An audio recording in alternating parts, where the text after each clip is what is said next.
Hello, bonjour à toutes et bienvenue sur ce premier jour de live donc autour du parcours PMA. Donc on est parti pour 5 jours là, de vidéos dans l'expérience fertilité consciente et merci en fait déjà de vous être inscrite, merci de tout l'engouement dont vous avez pu faire preuve par rapport à cet événement. Alors je sais qu'il y a des personnes qui ne peuvent pas être disponibles entre midi et 2 et qui donc auront accès au replay. Donc pour celles qui ne me connaissent pas encore, je suis Marion Massacrier, donc j'ai une formation moi d'ostéopathe à la base, une formation en 5 ans. Dans une école agréée par le ministère de la Santé. Donc ça me donne vraiment un diplôme d'ostéopathe et un titre d'ostéopathe. Et puis je suis arrivée à un moment de ma vie où je commençais à m'ennuyer un petit peu sur le plan de l'ostéopathie, à ne traiter que du mal de dos, des torticolis. Je sentais que ça ne vibrait plus totalement. Et puis la toute première personne que j'ai accompagnée finalement, c'est une patiente ostéo qui était en parcours PMA et qui allait sur sa toute dernière tentative FIV. Elle ne pouvait plus en faire après, c'était vraiment la dernière des dernières. Et c'est à elle que j'ai proposé pour la toute première fois mes services en tant qu'ostéopathe, mais aussi praticienne énergétique et avec un mix de techniques pour libérer aussi le plan émotionnel qui peut s'ancrer dans les tissus. Donc c'est avec elle que j'ai fait ce premier travail. On a fait 3 séances et destin, chance ou juste les bonnes conditions réunies, cette FIV a fonctionné. Donc elle est maman maintenant, ça fait déjà quelques années de ça. Donc voilà, comment j'en suis arrivée à ça. La fertilité, c'est quelque chose qui me passionne depuis longtemps. Personnellement, j'ai jamais eu de problème. Pour ça, j'ai arrêté ma pilule, je suis tombée enceinte les 2 fois de façon naturelle et j'ai vu beaucoup de personnes autour de moi qui galéraient, notamment des amis très très proches. Et c'est essentiellement pour ça aussi que je me suis lancée dans toute cette prise en charge, dans tout cet accompagnement autour de la fertilité. Parce qu'à un moment donné, je me suis dit en fait que tout le monde devait vivre ce que moi j'ai vécu, que ça c'était la normalité en fait, ce que j'ai vécu. Donc là, cette semaine, on est ensemble sur 5 jours, sur 5 vidéos vraiment axées sur le protocole PMA.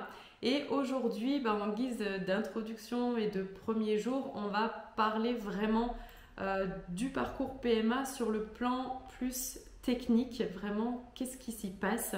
Parce que je sais qu'il y a beaucoup d'entre vous qui ont peur de se lancer là-dedans simplement parce qu'elles ne savent pas trop à quoi s'attendre. Donc on va parler aujourd'hui de ça.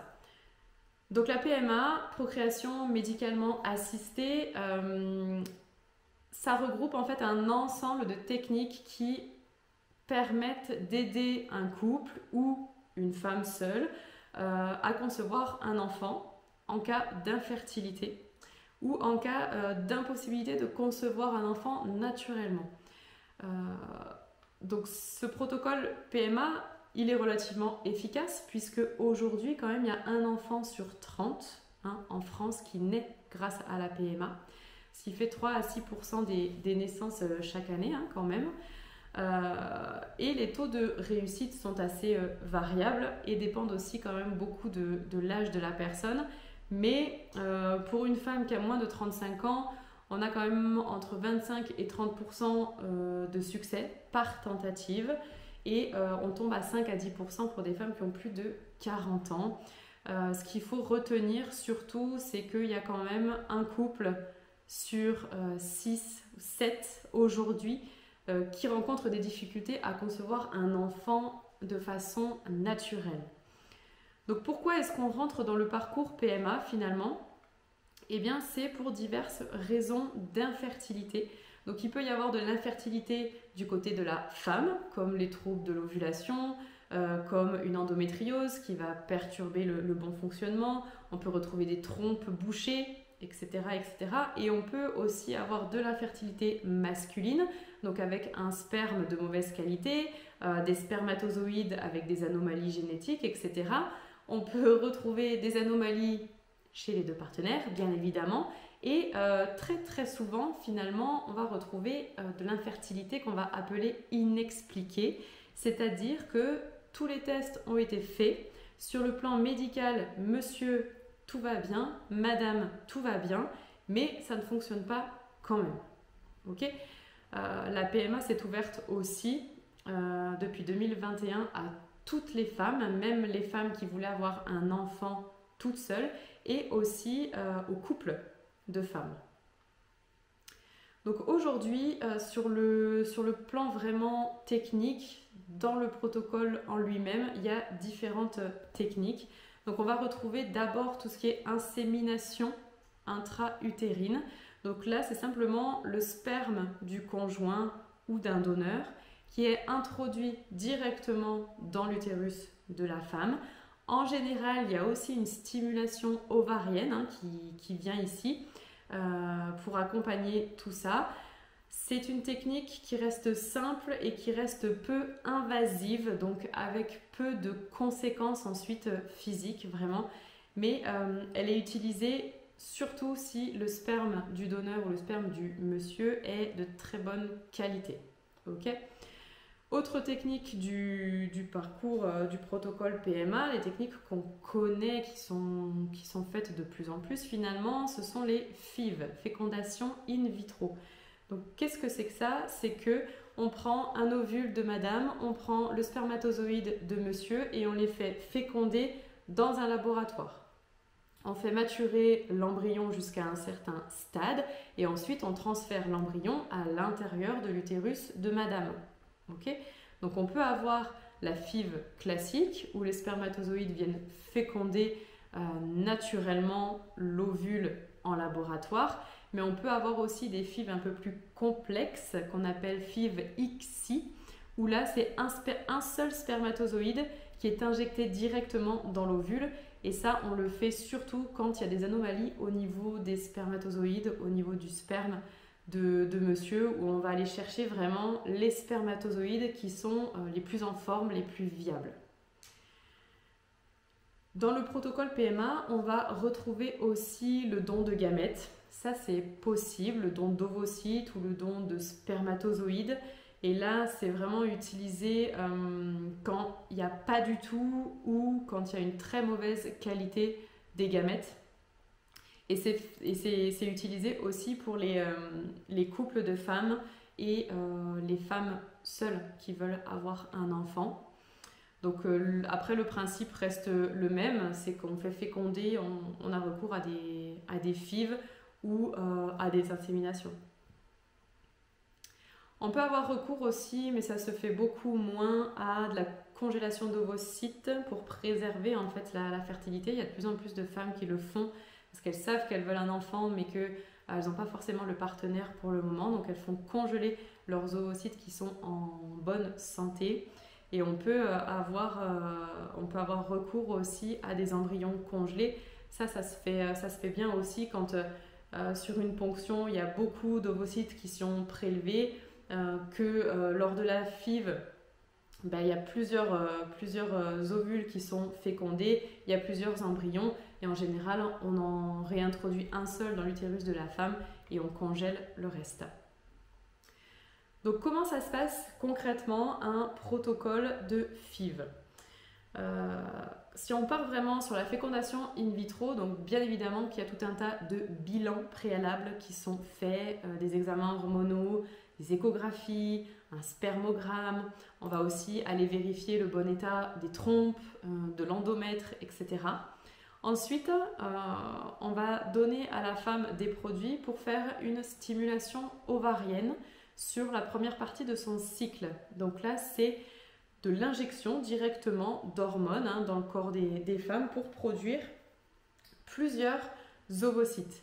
En parallèle de ça, il y a une surveillance médicale qui est faite avec des échographies et des prises de sang régulières, justement pour voir la bonne évolution des taux d'hormones et la bonne maturation des ovocytes. Quand on sait qu'il y a une bonne production d'ovocytes, et ben on va déclencher en fait l'ovulation par une injection d'hormones HCG vraiment au bon moment. Ensuite, on va faire les ponctions d'ovocytes sous anesthésie locale en général.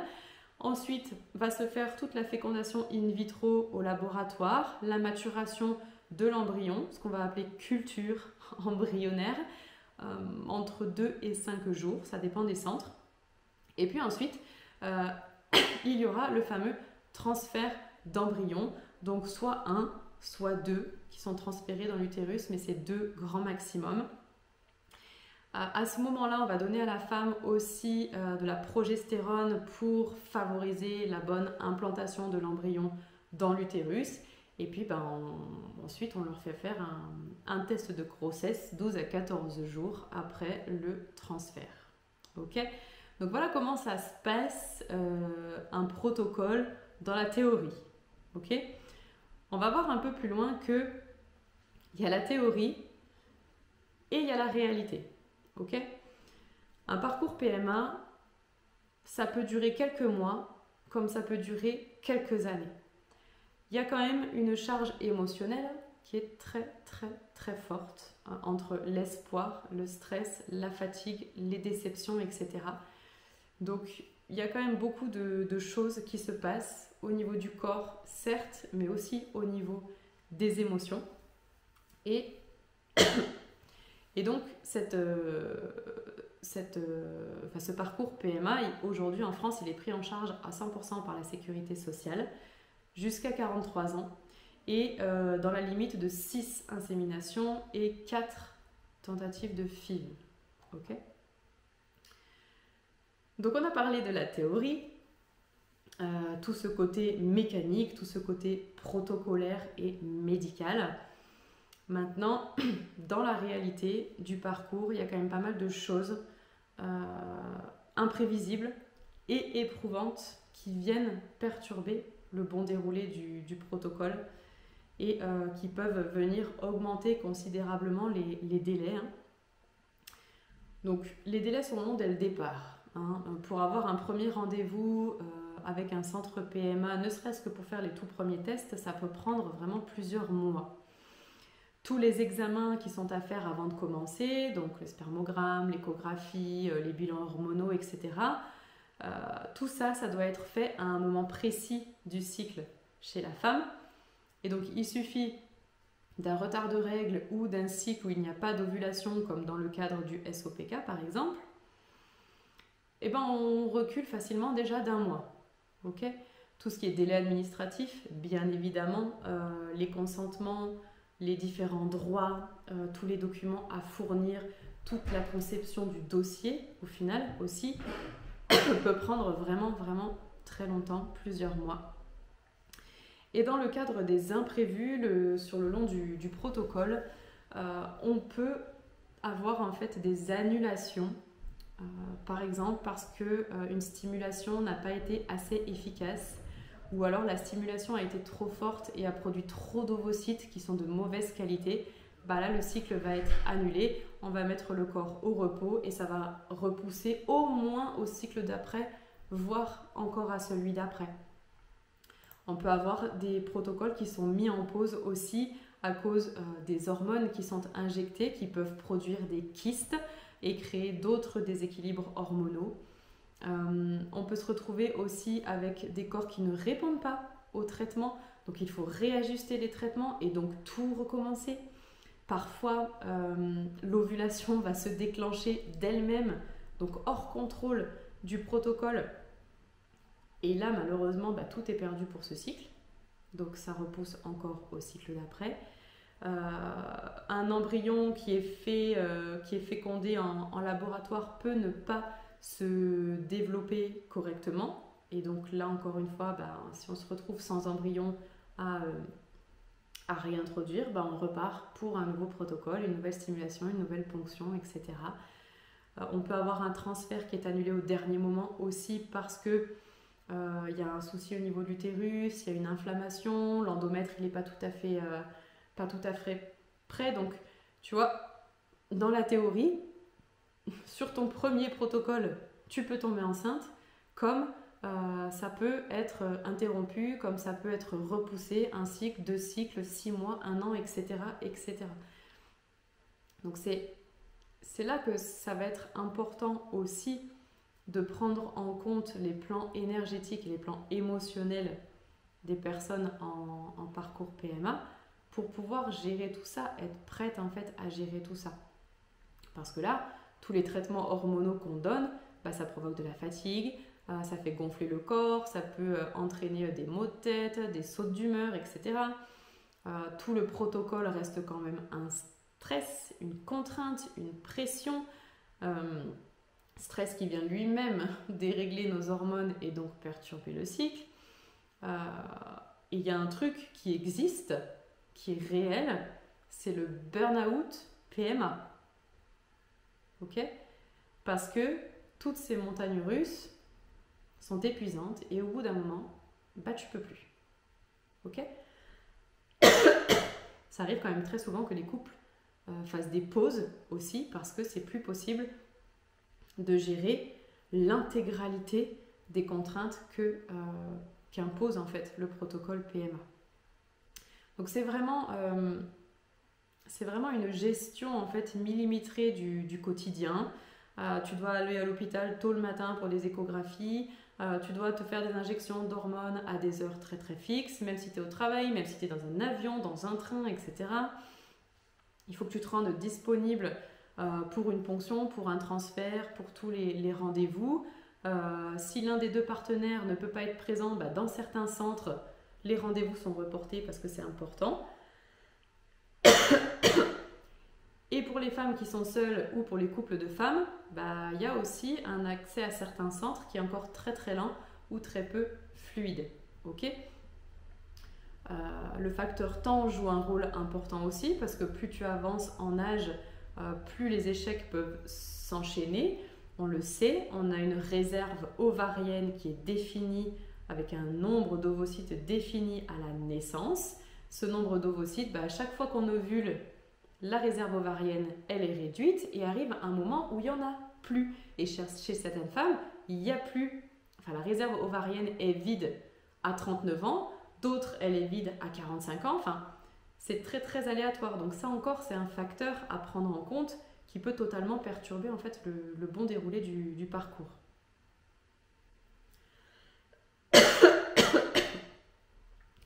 Donc c'est vraiment ce protocole PMA, on peut dire que c'est un parcours d'endurance. La technique, elle est bien rodée, mais c'est pas juste un enchaînement médical. C'est aussi une expérience d'existence, un vécu émotionnel. C'est aussi un processus qui peut te transformer profondément, avec un rapport au corps, un rapport au temps aussi qui est modifié, qui est bousculé à chaque étape. Donc, ce que moi j'ai envie de te partager aujourd'hui, en parallèle de ce parcours PMA, et c'est ce dont on parlera vraiment plus en profondeur demain, c'est que pour augmenter vraiment les chances de réussite, pour optimiser vraiment le protocole PMA, il est fondamental aujourd'hui de prendre en compte le corps d'une part, mais aussi les énergies et aussi toutes les émotions, tous les ressentis, tout ce côté stress, pression, contrainte, charge mentale en fait que le protocole PMA est au jour d'aujourd'hui pour la plupart des femmes qui y ont recours. Donc vraiment, on va parler de ça demain, on va parler de l'importance vraiment des énergies qui circulent dans le corps. On va parler aussi de l'importance vraiment de tout ce qui est plan émotionnel. Donc comment tout ce plan émotionnel a un impact sur ton corps et donc sur le protocole PMA, parce qu'au bout d'un moment, on arrive à un espèce de cercle vicieux où le protocole PMA est un stress, le stress perturbe nos hormones et donc notre cycle menstruel. Les changements hormonaux ont une influence sur nos humeurs, nos émotions. Nos émotions peuvent créer à nouveau un stress, etc., etc. Et donc moi, ce que j'ai envie de t'apporter vraiment et de t'apprendre sur le long terme, c'est déjà à prendre conscience que tu es un tout et tu ne peux pas devenir maman juste en étant un corps, juste en étant un réceptacle. C'est pas possible. Donc vraiment d'apprendre à fonctionner avec tous ces plans-là, puis à interagir en fait au jour le jour et en fonction des différentes étapes du protocole PMA. Et c'est pour ça que là aujourd'hui, moi je suis en train de créer une plateforme en ligne qui va être dédiée à ça. Et d'ailleurs, je vais vous donner un aperçu en partageant mon écran. Il est là. Hop. Donc voilà. PMA Connect, ça va être vraiment une plateforme en ligne autour du parcours PMA. Et dans cette plateforme, en fait, tu vas retrouver absolument tous les outils qui peuvent être utiles. Donc, tu vois, si tu as besoin d'aider ton corps, tu cliques, tu auras tout un tas d'outils spécifiques pour ça. Si tu as besoin de préparer une insémination, de préparer une ponction ou un transfert, tu cliques et tu auras tous les protocoles spécifiques aux différentes phases. Idem pour avancer après ce qu'on va appeler un échec, une fausse couche, une absence d'implantation. Tu auras tout ce qu'il faut pour te remettre de ça et te relancer, repartir. Donc vraiment, c'est un truc qui va être très très très complet. Donc il y aura plein d'autres choses, des accès à mon accompagnement personnalisé sur la fertilité, des petits cadeaux aussi. Et ça va fonctionner sous forme d'abonnement mensuel, sans engagement. Donc tu vas pouvoir entrer, profiter du contenu et si ça ne te parle pas, si ça ne te plaît pas, tu pourras en ressortir quand bon te semble. Voilà. Nathalie, en tant que professionnelle, peut-on avoir accès à la plateforme? Oui, complètement. Complètement, ce sera sous forme d'abonnement aussi. Alors j'ai aussi pour projet de rajouter sur cette plateforme un accès direct à certains professionnels. Je voudrais pouvoir collaborer, créer des partenariats avec d'autres professionnels aux spécialités différentes qui peuvent tous avoir un impact sur la fertilité et il y aura une rubrique. Et voilà, donc si vous n'avez pas de questions supplémentaires, je vous souhaite une excellente après-midi et puis je vous dis à demain pour celles qui pourront être disponibles demain à 12h30. Des bisous!